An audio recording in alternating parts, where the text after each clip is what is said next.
Hey everyone, thanks for sticking around.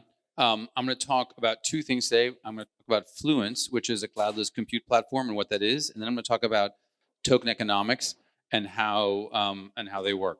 So we don't have a clicker, which means we have to do this manually. So let's go. So first, let's talk about Fluence. Fluence is a cloudless compute platform, and so what does that? What does cloudless mean? It means it's decentralized, resilient. It's low cost and verifiable. And what that means, the network is on and it's self-healing from downtime. It's not controlled by any one entity. Importantly, decentralization doesn't require tens of thousands of nodes. It just requires that no one entity controls it. That's a very kind of important piece. Next slide, please. So why cloudless? These are the same concept, except with a little more specificity.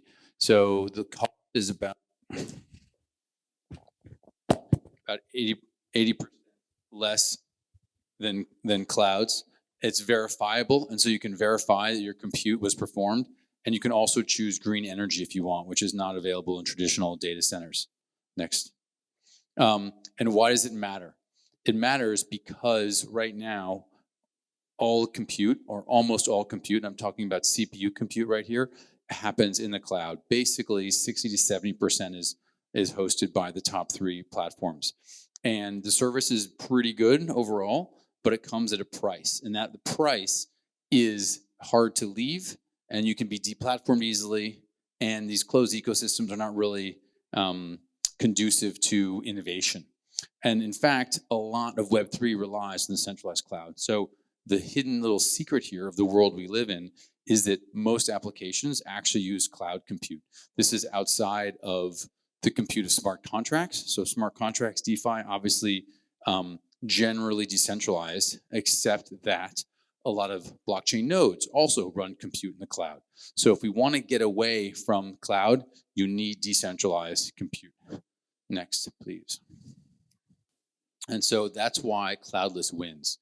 It's an open platform, so there aren't protocol fees. It's transparent, costless, and you can easily switch between providers. That leads to cost being and price being competed all the way down. If you can leave very quickly, very easily, with very little friction, then there's no pricing power. So that's a real rationalization for why costs will be down and why this will always be cheaper than the centralized cloud, which will have pricing power because it's hard and expensive to leave.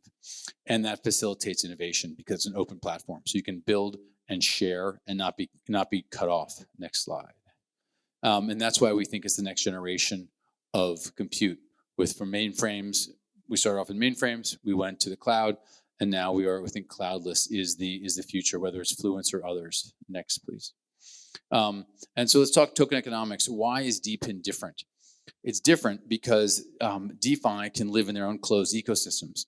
But DePIN networks, and you can think of this as storage, you can think of this as compute, you can think of it as a lot of other DePIN applications, have real world costs at a much higher level than traditional, than a lot of crypto projects and a lot of DeFi in particular. And so you have fiat costs and fiat revenue for DePIN overall. You have fiat costs for running compute jobs. You have to pay power. You have to pay, power is the main piece of it, and obviously for hardware as well. The other point I think about DePIN is that revenue traction is coming. And this is something I think that DePIN is going to basically lead the next wave of crypto adoption because it's easy to understand, and you're going to see real revenue take place over the next 3 to 6 months. And that is going to drive a lot of attention into the DePIN sector. And DePIN is not just limited to storage and compute like Fluence, Filecoin, IONET, et cetera, but lots of other companies that do location mapping, drone mapping, road visualizations, noise characteristics, like there's a ton of other projects. And so there's going to be a lot of focus on token economics. Next slide, please. And so tokens have kind of two main elements: the issuance, demand, and use. And so I think we all know this, but it's kind of important to actually disaggregate this and understand why they matter and what is important in each one. And so I'm going to focus here on the reward and on the staking and the burning, because all these tokens have, tokens have some components of this, but where they actually, how they're architected makes a big difference. So next slide, please. So the problem is that in the crypto, if you create a coin and it goes up too much, that's actually bad because your actual providers may not care about providing an actual service. People may get rich quickly, but then will the network actually operate going forward? And we've seen this in a variety of protocols where the price spiked and then the people who were providing the service just didn't want to provide the service because they're making too much money just mining the token. So that's actually a risk. The more obvious risk is a low price, where price goes low, your providers go out of business. We've seen that happen as well. So there's only a sweet spot if you're just purely crypto, only a sweet spot in the middle where there's enough to keep the lights on, but not enough for people to actually just check out and go to the beach. Next slide. So what you need, there's actually an evolution of the token models, I think. And so the early token models were reward in tokens and pay in tokens. This is now that's obviously like you can think of many models along those lines. Like I would say Filecoin is like that in particular. The next is reward in tokens, pay in tokens, and have token stake. This is also like a Filecoin as well, but everything is token based, and that's great. I think that's sort of the legacy crypto way to do things. I think the way evolution goes is there's a reward in tokens, but you accept fiat, and that's very important because you start to take fiat in one way or another. There's buy and burn, and there's a token stake. But the final evolution of all this is there's a fiat reward in tokens.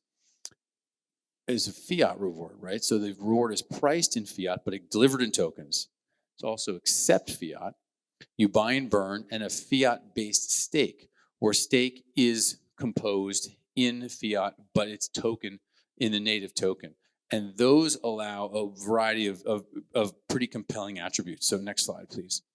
So this is an example of Fluence, which employs this, I would say, fully evolved model, where there's a stake for every core, which is $200, but it's in FLT, and that makes you return $10 per month in FLT.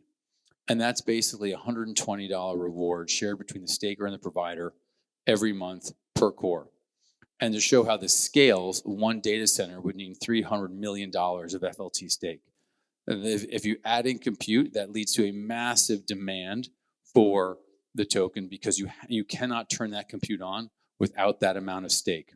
That leads, I believe, to demand for the token. And you need to have that to have a sustainable token economy, whether it's this way stake or a buy and burn, which is also good but not as useful for what we're doing at Fluence for a variety of reasons. Next slide, please.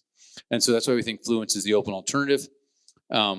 Ethereum has a $300 billion value. It's open alternative to banks. We think we are open alternative to cloud. We can build on it. It's composable. It is the way we think the future is for composition for the cloud overall. Next slide. And if you want to learn more about DePIN, check out DePIN podcast. We've had kind of top leaders in the space on it. One's coming out every Thursday. So find DEPINED, DePIN.xyz, and then come here to our Singapore DePIN Day on Friday, which will be interesting. A lot of RSVPs for that already. Next slide, please. And then thanks to our investors. And next slide. And then you can find DePIN Day Singapore and sign up there. And with that, we're done. Thanks.